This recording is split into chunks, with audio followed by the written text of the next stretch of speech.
Please like, share and subscribe my channel. Thank you. Hi friends, today we are going to discuss principles and practices of banking, Unit 3, Retail Banking, ADR, GDR and PNs. Retail banking and PNs will be discussed under this unit. Now we will discuss ADR and GDR. ADR stands for American Depository Receipts. Here, the shares of Indian companies are traded in American Stock Exchange in the form of ADR. Here, here the value is different. For example, here if we take Infosys share, here the Infosys share price is 680 rupees. But in ADR, the Infosys share price is different. Here, the Infosys share price may be the sum of its few share prices. For example, the year in ADR, the Infosys share price is sum of its 10 share prices. Sum of its 10 share prices. These 10 shares are Indian shares. For example, in ADR, 1 share Infosys price equals to sum of its 10 Indian share prices, means 10 into, in India Infosys share price is 680 rupees. So in ADR, Infosys 1 share price equals to 6,800 rupees. This is the one Infosys share price in American Stock Exchange ADR. Now we will see the benefits of ADR. The first benefit is Indian companies can raise the money from American stock market.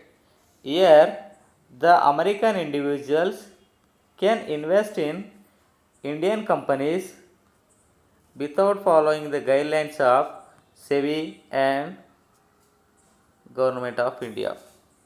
GDR is nothing but Global Depository Receipts. Here it is same like ADR, but here it is invested in Europe market. Retail banking refers to dealing of commercial banks with individual customers, both assets and liability sides. Products offered are SB, RD, CA, TDR, STDR, no frill account, home loan, auto loan, personal loan, education loan, crop loan, credit card, debit cards, lockers, bank assurance. Here, retail banking means dealing with individual customers. Here we give the loans to individual customers. These loans are called advances. We accept the deposits from the individual customers. These deposits are called liability products. Here, various products are offered to individual customers. SB. SB means saving bank account. Here customer can open the account, he can deposit the money, he can save the money, he can withdraw the money at any time and he can earn the interest. RD is nothing but recurring deposit. Here the customer can invest monthly and he earns interest and save his money. CA means current account. These accounts are opened by BI, business entities. The current account means take out your money when you want. TDR is nothing but term depository receipts. Here the customer comes to bank to deposit money in fixed deposits from 14 days to 10 years. The customer receives interest monthly, quarterly or yearly. These deposits are called TDR. STDR, special term deposits. It is same like TDR, but here the interest paid at maturity. No frill accounts. No frill accounts are zero balances accounts. Either we will charge zero or nominal charges. Home loan we give the customers to loan to purchase house or to construct the house. Here the interest paid on home loan can be claimed under Income Tax Section 80C under Income Tax Act 1961. If single borrower is there in home loan, he can claim up to 1.5 lakhs. If jointly borrowed the loan, they can claim up to 2 lakhs interest as a tax exemption. Auto loans are nothing but vehicle loans. Personal loans will be given without guarantee. Education loans. Education loans will be given to the students to study in India as well as in abroad. If a student study in India, if he gives 10 lakhs loan up to 10 lakhs, this will be comes under priority sector lending. If a student studies in abroad, if he gives up to 20 lakhs, that loan will comes under priority sector lending. Crop loan. Here the loan will be given to the farmer to cover input cost such as the amount incurred to the farmer in buying seeds and buying chemicals and other charges, and finally giving wages to the labor. All these charges, seed charges, chemical charges, labor charges, all these charges are called input cost. To cover this input cost, we give the loan to the farmer. Credit card. For example, I have taken a credit card. Its limit is 50,000 and I can use this 50,000 without interest up to some period. For example, 40 to 50 days. After 40 or 50 days, I have to pay the amount whatever I have used. If I did not pay the amount within a period of time, then heavy charges levied on credit cards. Debit cards. Whenever customer opens saving bank account or current bank account, in OD accounts we gives the debit cards. The customer can withdraw the money from his accounts. These accounts are saving bank account, current bank account and OD account. Lockers. Lockers are nothing but the customers comes to the bank to store something in the bank. The customer feels that these items are safe in the bank instead of their home. So the bank provides the locker to the customers and charges rent to the customer. Bank assurance. Bank assurance is nothing but selling insurance products through bank. Here the banks get free income. Nowadays banks are mainly focusing on this free income and banks are torturing their employees.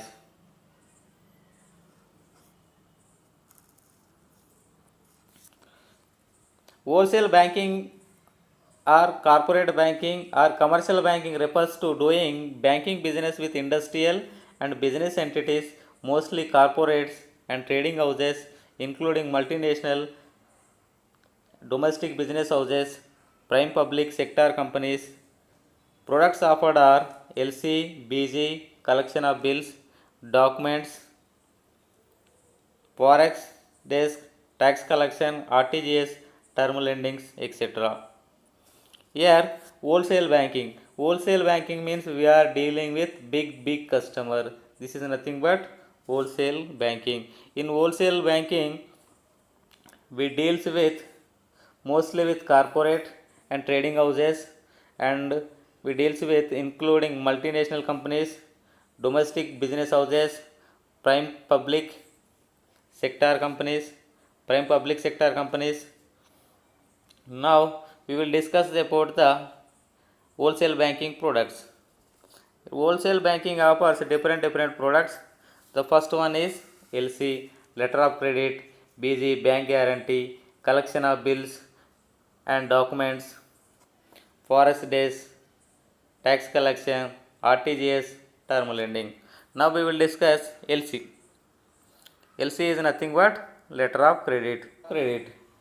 Here one person is there who is residing in India. He wants to buy goods from America. Here one person is there who is residing in America, he want to sell the goods to this person.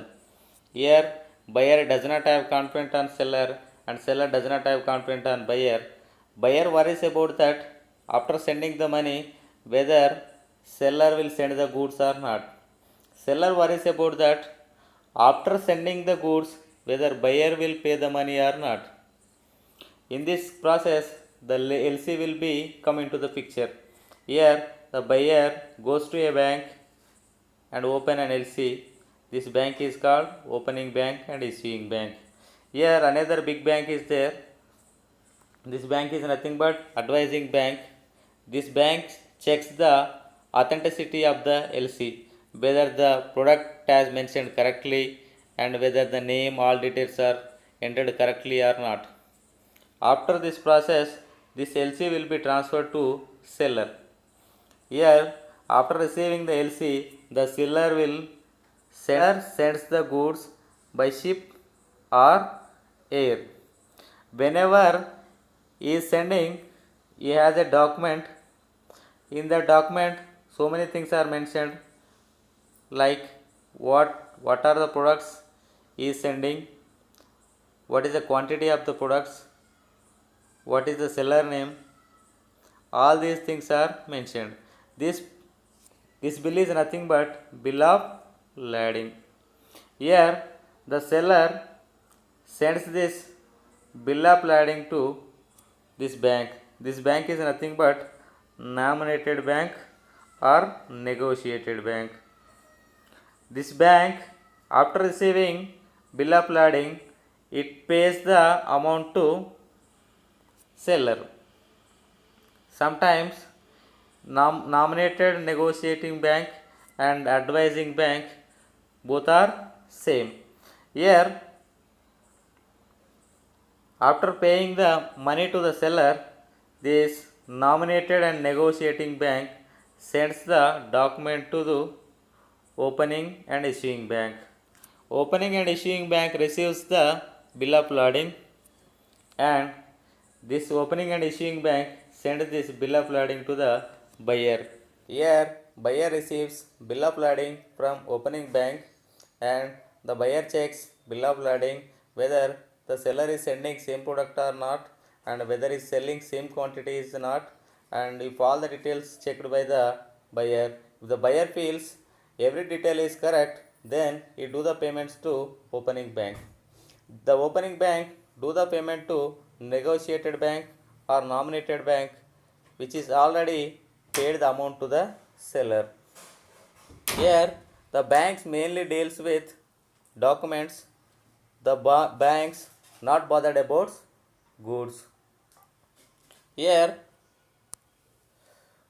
any small mistake in letter of credit is not acceptable. For example, if you forgot to write comma or full stop, any small mistake in spelling, these are not accepted in letter of credit, the payment will be rejected. Here another bank is there. This bank is nothing but confirming bank.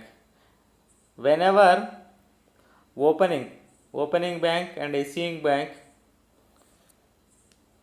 rating is not good, the advising bank asked this opening and issuing bank take guarantee from another bank or take confirmation from another bank.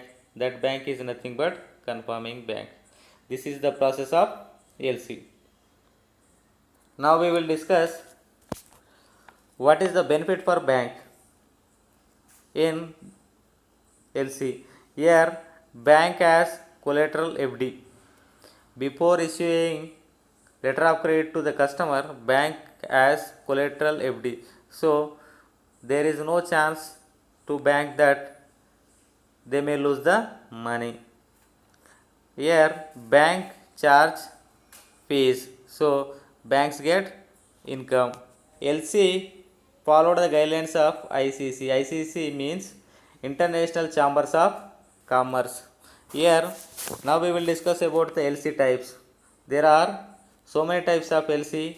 One is irrevocable LC, second one is revocable LC, third one is standby LC, fourth one is confirming LC, Fifth one is unconfirmed LC. Sixth one is transferable LC. Seventh one is back to back LC, and eighth one is paid site LC. These are the 8 categories in LC. First one is irrevocable LC. Second one revocable LC.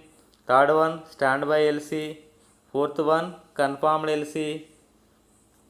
Fifth one unconfirmed LC. Sixth one transferable LC. Seventh one back to back LC. Eighth one pay at site LC. These are the 8 categories in LC. BG, bank guarantee. One person is there, is residing in Hyderabad, is buyer, and one person is there, is residing in Mumbai, is seller. Buyer does not have confidence on seller, as well as seller does not have confidence on buyer. Here the seller asks the buyer to provide one bank guarantee. So here buyer approaches a bank to take one bank guarantee, and he take the bank guarantee and provides this bank guarantee to the seller. Then after taking the bank guarantee, the seller provides the goods to the buyer. If this buyer fails to do the payment to the seller, then this bank will do the payment on behalf of this buyer. This is nothing but bank guarantee. Here the bank guarantee validity is 3 months to 10 years. Here in every bank guarantee the amount is mentioned, how much amount the bank is ready to provide bank guarantee, and what is the specific period the bank is ready to cover the bank guarantee. Here this type of buying and selling goods is nothing but trading category. In this category bank guarantee is 3 categories. One is financial bank guarantee, another one is foreign bank guarantee, third one is deferred bank guarantee. Financial, foreign and deferred, these are the 3 categories in bank guarantee. To discuss contractual type bank guarantee. In contractual type bank guarantee, for example, government is there, government want to give the contract to the different persons or different contractors. Here government asks every persons to provide some guarantee from bank to the government. Such type of guarantees are called contractual type guarantees. Now we will discuss. Government is there, government gives the contract to the different persons.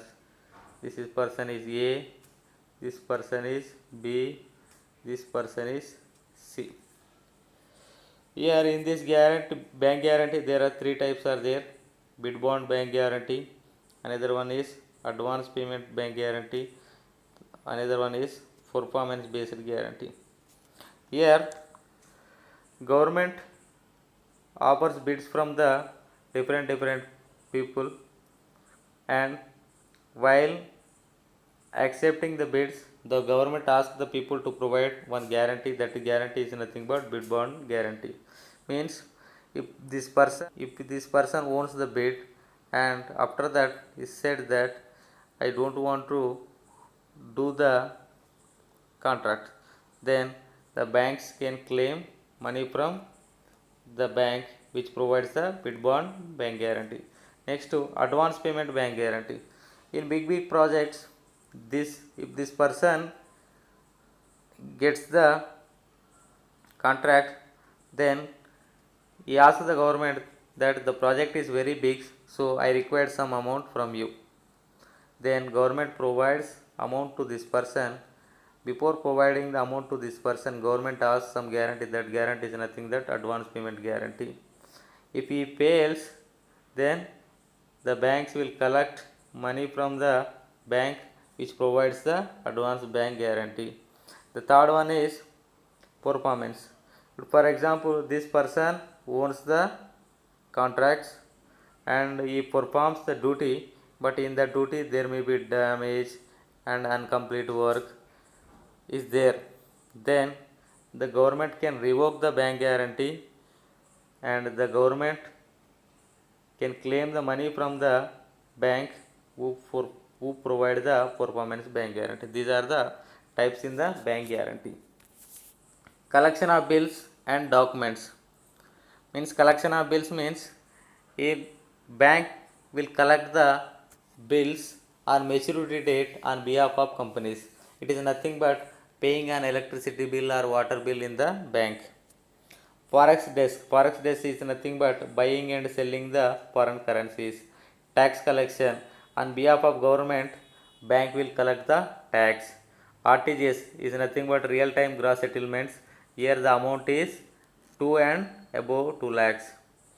Term lending, here lending the money for a fixed period. Here the period may be 5 years to 40 years.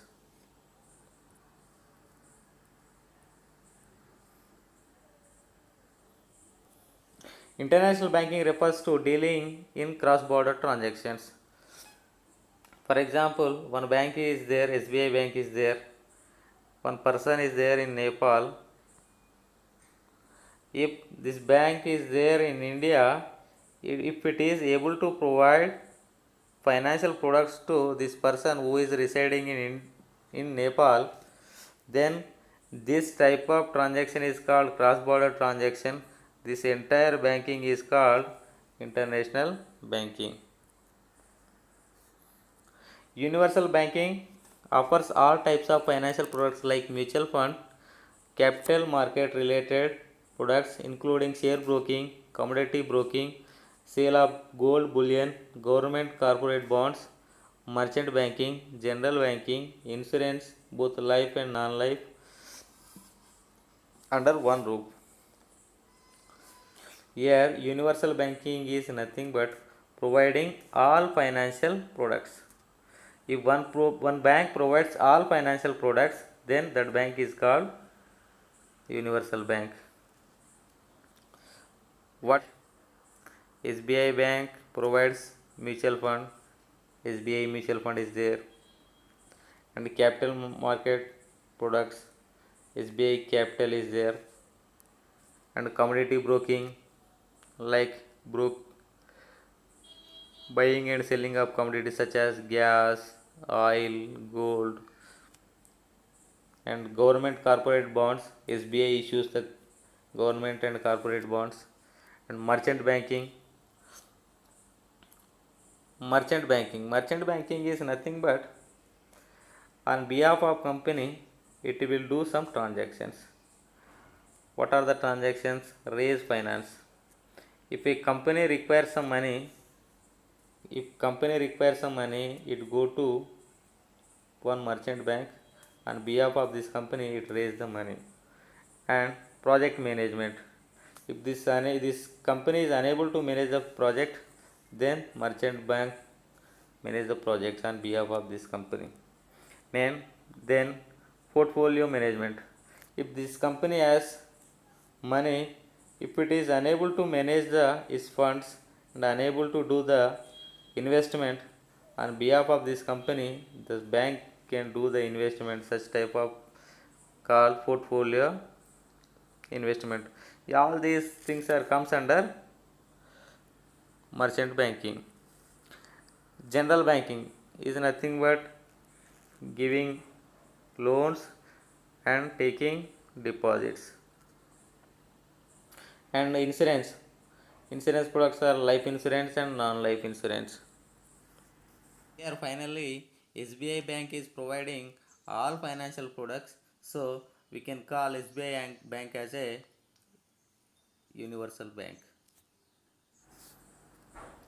A deposit receipt is a form of negotiable transferable financial instrument that is traded on local stock exchange of a country but represents a security usually in the form of equity that is issued by foreign public listed company.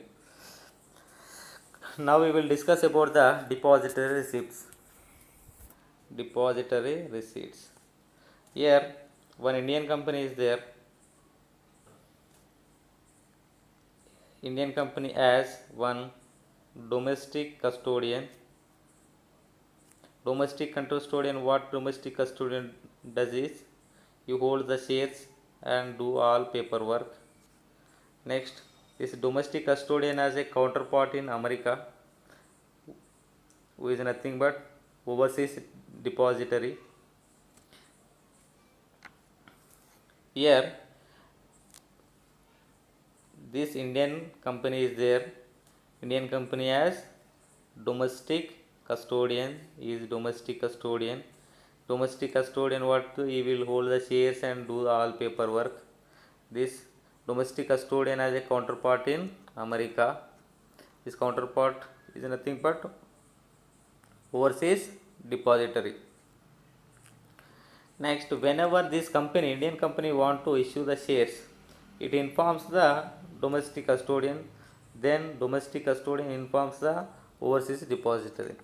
Here one small investor is there, so this overseas depository inform this